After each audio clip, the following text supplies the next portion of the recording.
Everyone, this is Ben from Cheddar Flow, and today we have our weekly recap video, which we do these every single week, by the way, so make sure to subscribe below to the channel, and we'll get started right away. All right, so what I like to do is I like to look through each week on our tab right here called the Flow Overview. I like to go through this just to see kind of what was getting the most strong flow during that past week. You can check for the day, which would end Friday. You could see yesterday, which would be Thursday for this weekend, and then also just the entire week. I like to look what were people buying on Friday to get a sense of what could be the trend for the following week. And what I noticed immediately was we had a lot of financial stocks that had a lot of flow, which is not typical. You don't typically see names like Bank of America or Wells Fargo on here. It's pretty rare to see that, and the fact that two financial stocks were on here is another leading indicator. Also, we have XLF, which is the financial ETF, was also on here with a lot of flow. So that's three names in the financial sector that were getting a lot of flow. So if you click on it here, it kind of delves deeper into what kind of flow we were seeing. And for Bank of America to get this much volume and this much premium in call flow is pretty amazing. This is not something that typically happens. And just scrolling through here, you can see all of this. We had like an order right here, 709,000 in premium. That's quite a bit for this one, and just continuous hitting of the tape on these orders as well.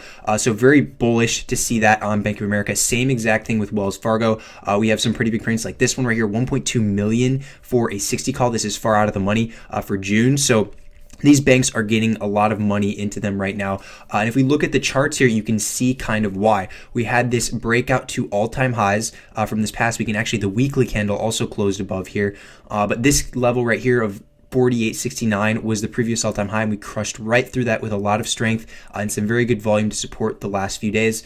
Same exact thing if we look at other stocks as well. We could see over here with Morgan Stanley, this one, I have a lot of lines on here from Fibonacci, but this one's gearing up for a breakout. This is another financial stock. If we look at Wells Fargo here, another huge breakout. This one actually broke out the most out of all the financial stocks. We had a big breakout here of 51.33, and then also we could draw a line across the previous all-time high right here of 52.50 roughly. We had a major breakout there. So overall, if we look at the financial sector, this one is also breaking out. So these stocks are following the general trend of a breakout in financials. And my reasoning why, and a lot of other people are thinking similarly, there's a lot of money going into these banks because of tapering later this year. That's the expectation, and people are trying to jump the gun, get in early on that. So that's kind of why we're seeing these tickers with stuff going up.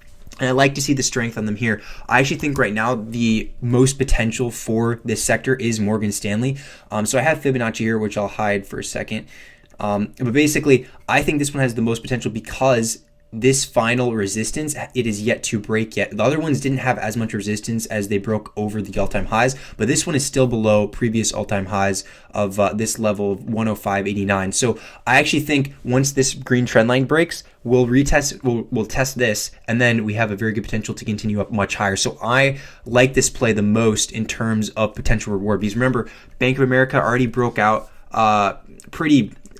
it broke out quite a bit actually, and if it does retest this level, you could add on there, but there is a potential that it just continues to run. And then same thing with Wells Fargo. These have already ran quite a bit, so the best risk reward, which is what we always look for as traders, is going to be in Morgan Stanley in my opinion. And if we look at the call flow for that, and we'll just go to the options order flow here, MS. And on Friday, I actually had some really decent call flow. You can see here the 220,000 or 222,000 order multiple times. We saw that twice.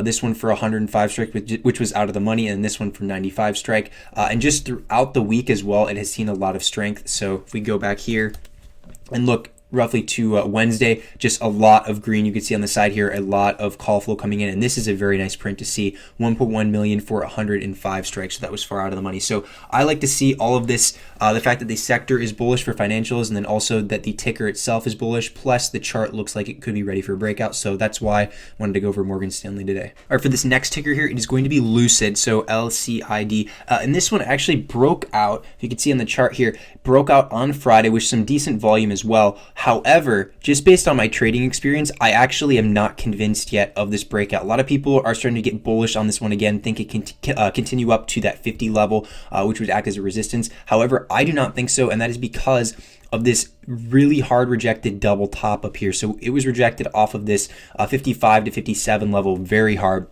And typically, when you see a double top like this, the stock will just continue to fall for a very long time, and typically more than just what it's fallen so far, and revert back probably to at least 30 here. So this breakout I am not convinced with yet. I would have to get over my $44 level convincingly in order to make me stop out if I were to take a short on this.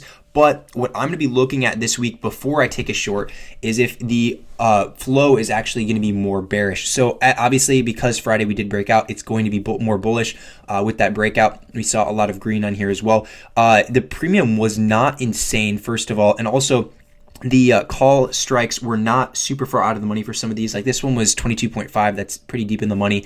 Most of these were not super aggressive. So nobody's aggressive on this one yet, which is another key factor that I take as a variable.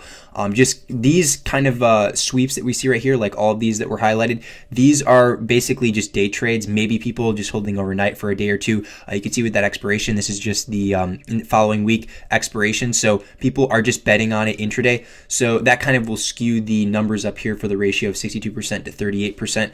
Overall, this is not something that people were going long on Friday.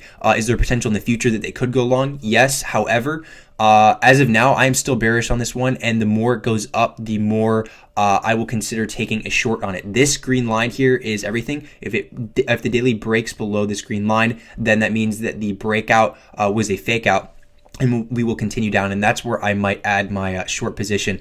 However, if it continues to run up over here, then you could still add it at these resistances. But as of now, I really want to see what people are doing in the flow because as you can see, like I said earlier, these were just traders. So this is kind of irrelevant. I want to see who's going long. Is it more so to the downside or to the upside in this coming week? And that's kind of what I'm going to watch for. All right, and so for the last ticker today, I want to talk about Apple.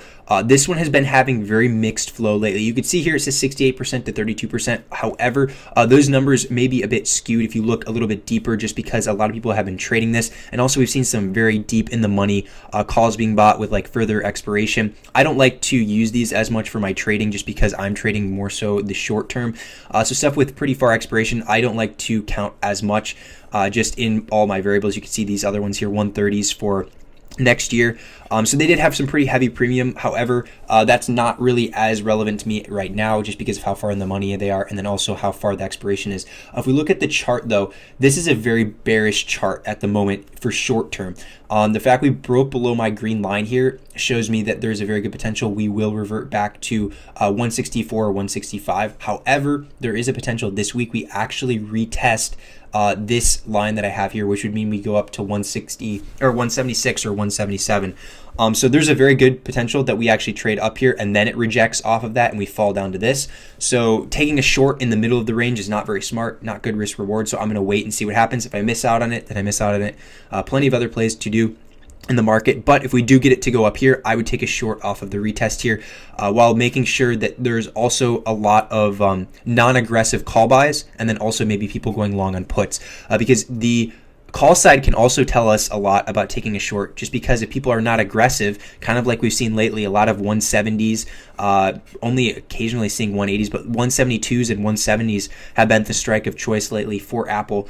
And that's just staying within that range. So nobody's being really aggressive. We haven't seen that aggressive nature yet. So that can tell us, hey, there's potential we're either consolidating around this range or we're going to go a lot lower soon. So basically, Apple's just trading within a tight range as of now. I think we're going to see a bigger move this week, whether that means we retest this the breakdown level and then fall, or just continues to fall down to this level. But this 164 to 165 should act as a very good support if we test it anytime soon.